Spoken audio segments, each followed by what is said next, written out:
Alright guys, good morning. Welcome to the last part of our Showing Up series of lessons. Today, we're going to talk about the right tools, right? So we've talked about I shouldn't be getting zeros and this is what I need to graduate and these are all the things, but how can you get there, right? What tools do you use to ensure that you're turning in things and doing the work and spending the time on the things you need to spend time on?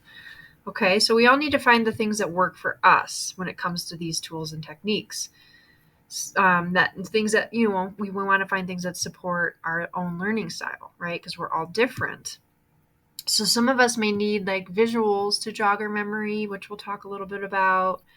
Or some people just need to get a little bit more organized. But for this lesson, we're going to talk about a specific student and what tools that they used in order for them to succeed.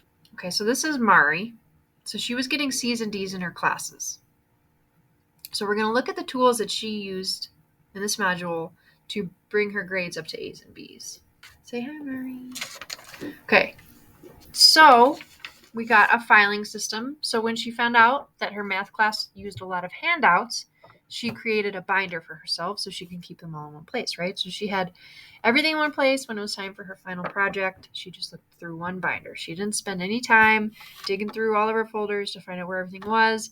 Everything was one place. That's a way to get organized if you're not already organized.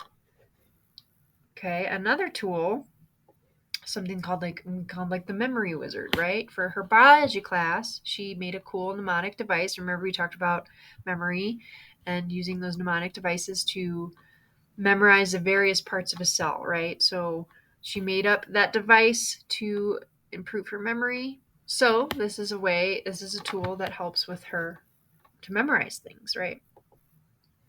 Another technique that she used was the scouting report. So we did this a while back. And this is kind of goes along with what we talked about knowing the game, right? Like knowing the things we need to know, right? How many credits is each class worth? What do I do if I fail a class? These types of things are for each class. You can do this, right? We talked about this before. So she attacked the first 5 days of school by doing her own scouting report for all of her classes. Okay, so the scouting report is essentially just learning those things that you need to know about each class, right? What is my teacher expecting? What is are my things going to be graded? How do I turn things in? Those types of things. Okay, so note taking. We talked about that as well. Mari started drawing pictures of the big ideas in her notes. Okay, this is when I talk about the learning style, right? Some of us are more visual, so seeing photos or pictures is actually more helpful than just seeing a bunch of words. So she decided to use pictures because that helped her remember them. And then when it came time to study for the test, she turned her notes into a Pictionary game to play with her study group. So they all aced the test. So that was her way of knowing okay, this is a good way to learn for me. So this is how I'm going to study, by using this game and drawing pictures. So these are the techniques that she used to do better in her classes. Okay. And so again, knowing the rules of school, knowing the expectations in each classroom, that's all part of this. So turning in every assignment will give you a chance to score and to win, okay? So this is Marquise.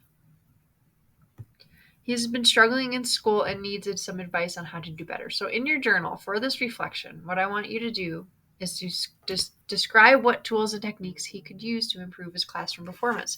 So now he's just struggling.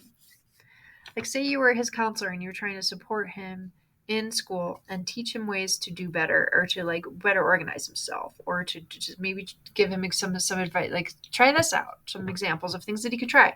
I just want you to spend the rest of the time discussing either with the person next to you, maybe you could write it in your journal, whatever works for you in the classroom, and just talk about what would you tell him?